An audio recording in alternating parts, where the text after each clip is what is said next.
Alright, we're back continuing our reviews on the MCU movies. We've just finished phase 1. Now we're starting phase 2. Iron Man 3. We're going to be reviewing this thing here. And this has to be a very bad start for phase 2. Iron Man 3, Tony Stark suffers from pstd after the Battle of New York that happened in Avengers. He's having a sort of identity crisis about who he is without the armor, and we're introduced to a terrorist known as the Mandarin. For no real reason at all, War Machine is rebranded as the Iron Patriot, which is a departure from who the Iron Patriot is in the comics. Tony has anxiety attacks due to what happened in the Avengers movie where he almost sacrificed himself after aliens invaded.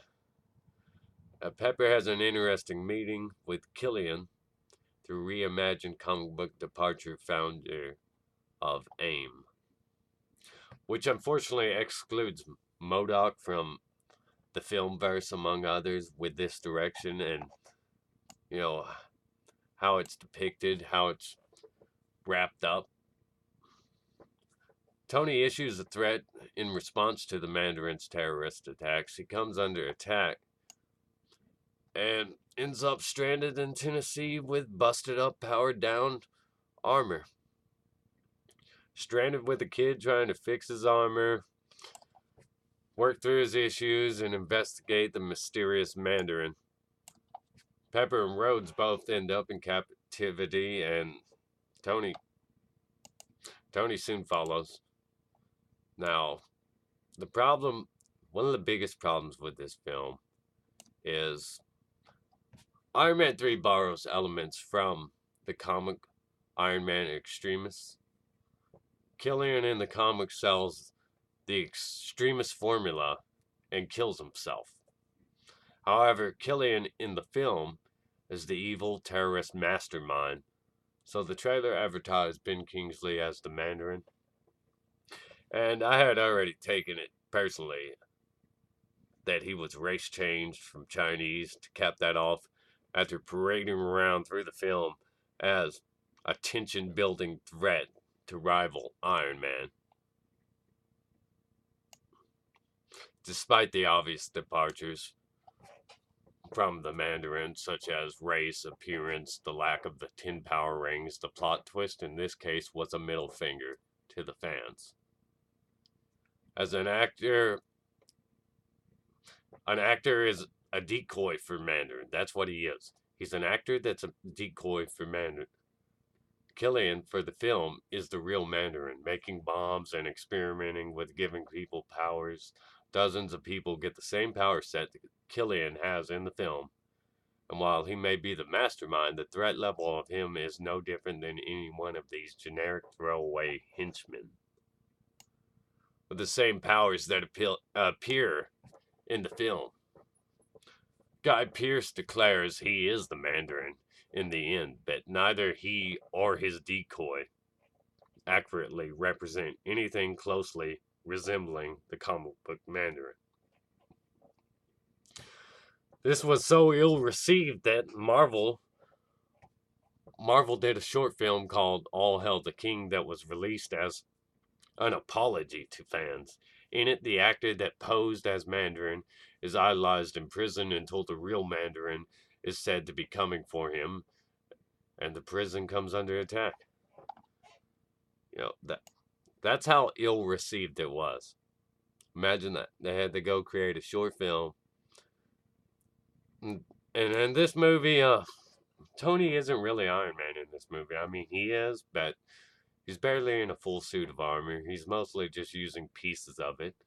His very expensive, technologically advanced armor suits are repeatedly destroyed as if somebody were repeatedly stomping on a bunch of empty soda cans. These are suits that can take a hit from Thor, but they just get trashed here like they're nothing. Seriously. For the most part, Tony and Rhodes have out-of-armor action scenes like some Lethal Weapon buddy cop film, which makes sense because Shane Black is responsible for both. But this is an Iron Man comic book movie. It doesn't work here. Lethal Weapon is good, but Lethal Weapon style of it doesn't work here, man.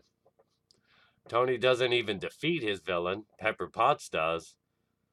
Her extremist virus that she's exposed to, granting her special abilities that Killian and his extremist followers have, is cured relatively simple.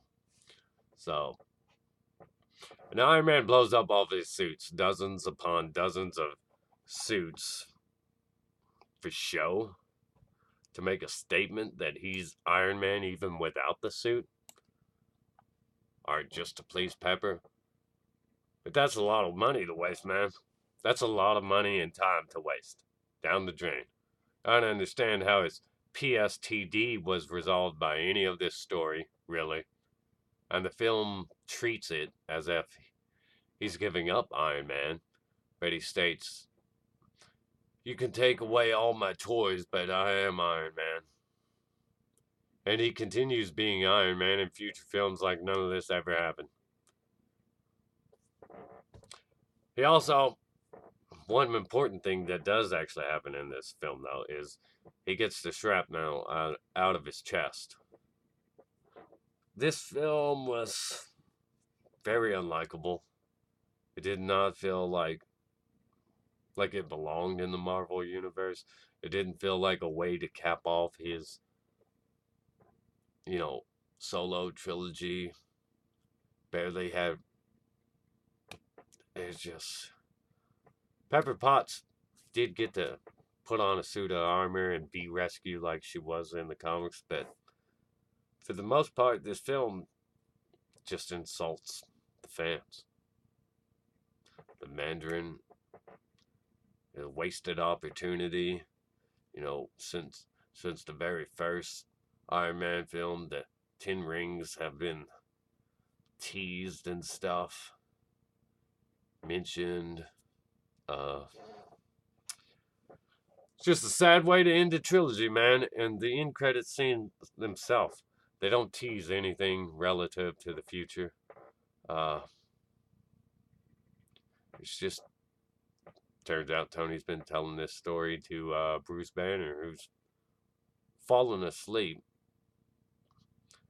because it's boring. It's boring. It sucks. Who can blame him? Who can blame him? Iron Man 3. What a mess. This to me is absolutely the worst film in all the MCU. Hands down, worst film in all the MCU. I don't even, this is so bad, I don't even want to, I feel like giving it a 2 out of 10 would be too much. But, there's some good humor and nice suits, and there's some good looking action scenes, but I'm just going to give this a 2 out of 10. I'm going to say it's lucky it doesn't get a 1 out of 10. Film sucks, man. That's my opinion. Anyways, like, comment, share your opinion. Maybe you think I'm too harsh. Maybe you think I'm too lenient. Let me know what you think. Like, subscribe. I'm going to continue doing phase 2. Check out my GoFundMe link. I'm not monetized. Hoping to get there. Stay awesome. And rock on.